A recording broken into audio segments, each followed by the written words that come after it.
Hello, is this thing on? We're having trouble starting your live. Oh, that's a shame. Let's try it again. So I don't know how this works with Facebook Live or Instagram Live because I've never really done it before.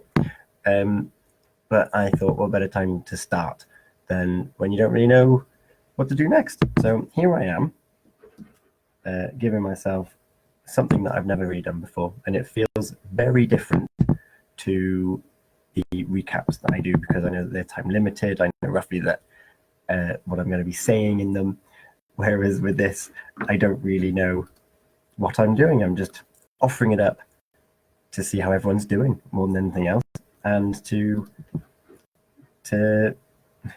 right, there you go.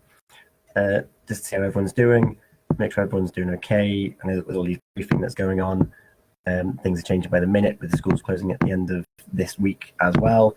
So I just wanted to give people an opportunity to say hello, to share their own experiences, to give some nice words of wisdom, ask me questions as to what I've been doing and how the last 2 years have kind of prepared me for things like this, and just to see what's what.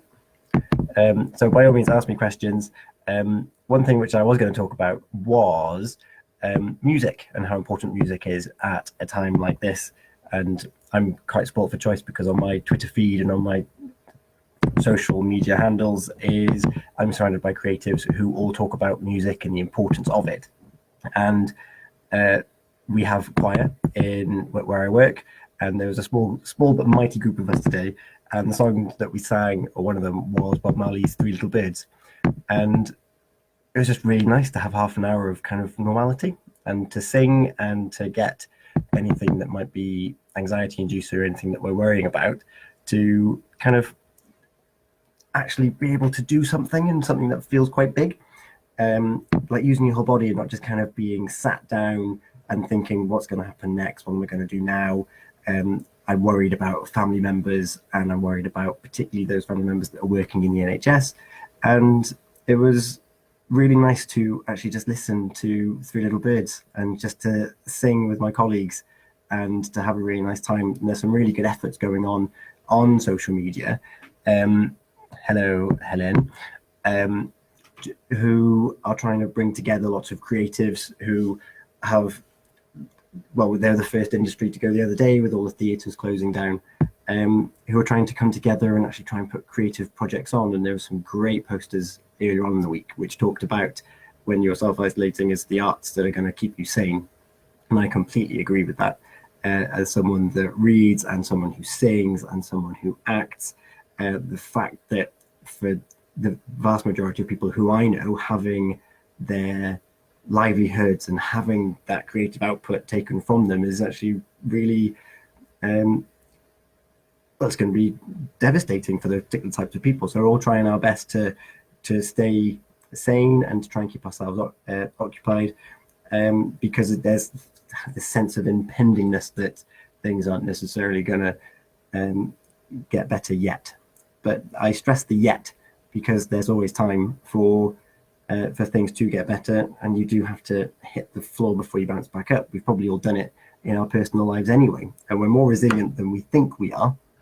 So this is just another thing that's going to test us and make us stronger and make us more appreciative of the nice times that we have, more appreciative of those around us, and to have that kind of social construct that actually I live on a world with a bunch of people who aren't that too dissimilar to me, so let's try and gravitate to them. So yeah, I'm just throwing myself up here just so you can hear someone's voice that you might not have heard for a long time. I can already see that there's people joined who I haven't seen for a long time, so hello. I hope you're all doing well. And yeah, if there's anything, like if you've watched my 10-minute videos, then by all means, the reason if you're looking at my cameras and you're thinking, why is he looking over there? It's because I've got Facebook and Instagram going. If there's something that you want me to talk about over these coming weeks, if you want me to step up the regularity of what I talk about, then let me know. Get in touch. You can either drop me a line on Facebook, you can drop me a line on Instagram or on Twitter as well, at HelloTomDyer. And I'll treat anything that you say with confidence and just be like, hello, here I am, basically. And it's really nice to see all those different facets of people kind of coming together to share. I'm really lucky. I'm part of a handful of WhatsApp groups, which are very entertaining, and we need them more than ever. It was interesting seeing people leaving offices with their desktop computers under their arm, preparing for being able to work away from home. Because what seems weird about this particular virus is that people seem to be, or certainly the circles I know, seem to be relatively healthy.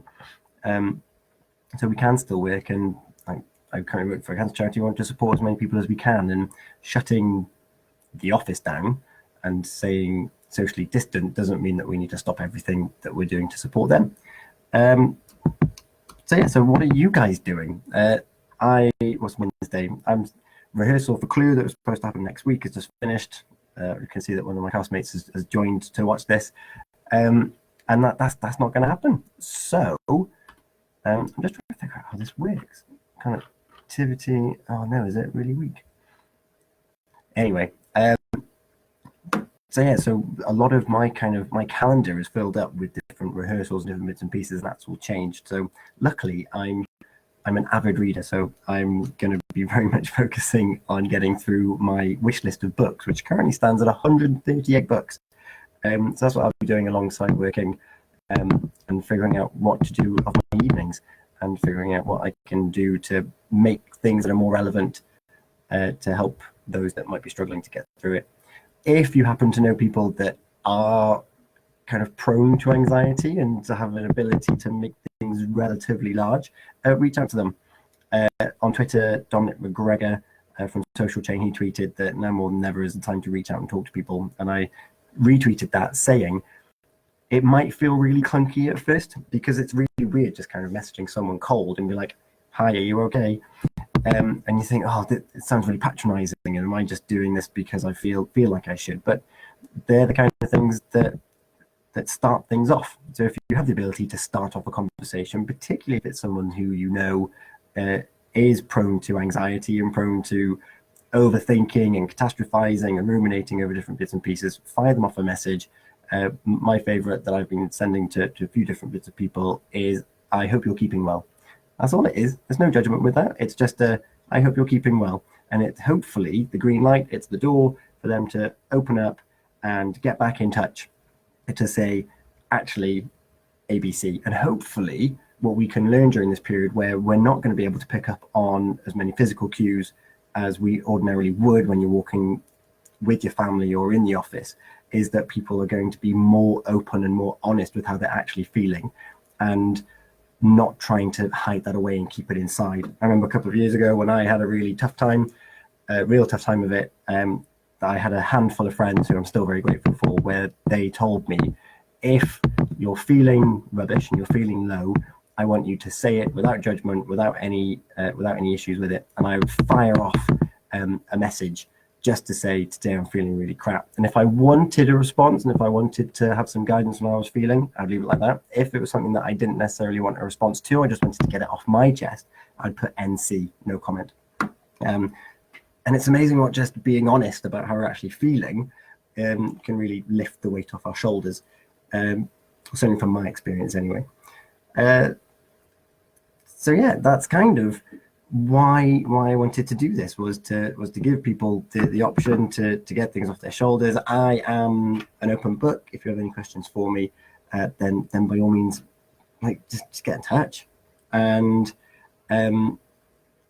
be honest with yourself, be honest with other people. I know that some people have been losing concentration and focus because the anxiety and the thoughts are swirling around.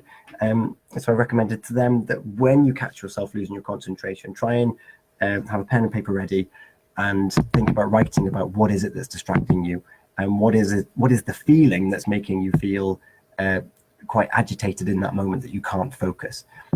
Because a lot of the time we don't realize that these feelings and different bits and pieces that are anxiety can often be pinpointed to relatively small things, and it could be like a physical tick or something. I tend to get something in my neck, not as regularly anymore, but you can start assigning a texture and a color and a shape to it, and you can actually start writing down what it is that's on your mind and what it is why it's causing you a little bit of anxiety in the first place. And just take some time, set a time limit so you don't just go completely off tangent and start writing about everything that's going on in the world, and try and really focus it in on how you're feeling in that particular moment. Get a pen and paper, write down, I can't concentrate because I'm feeling something somewhere. I think this is being induced by, and then don't just say what's happening in the overall global scheme of things, because that's a huge task. And really try and narrow it down as to what's going on. So with the announcement that's been made this evening about schools closing on Friday, there's going to be a lot of working parents who are going to feel a little bit overwhelmed as to what's going on and who's going to look after their children, particularly if they've been reliant on the older generation who've been told to self-isolate anyway. So yeah, just be mindful of how you're feeling and what that's feeling like, and yeah, look after yourself, look after each other, stay isolated, flatten the curve, and all that things to ease the pressure on the NHS. And yeah, if you would like me to do more of these, I'm all up for it. If you want me to give my perspective on other things that I've done, or my thoughts on other bits and pieces, then by all means get in touch. The last video on my Facebook and Instagram TV was talking about coronavirus ordinarily, and it's been quite well received so far. So by all means have a look at all my past videos, because they cover a whole myriad of things. And I got over 50 as well, which I'm quite proud of. And yeah, I will check you and see you on the other side. If I can, I'll save this so it stays on my wall so you can go back and watch it another time. And yeah, it wasn't as bad as I thought it was going to be, not knowing what the hell I was going to say.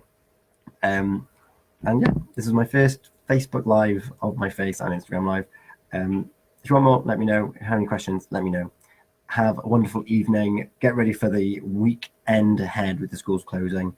And yeah, look after each other, keep looking after each other.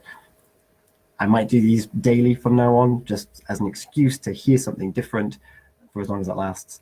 And yeah, I'm here. Get in touch. Take care. Bye-bye. How do I turn this off? End now there, and end live video there. Bye.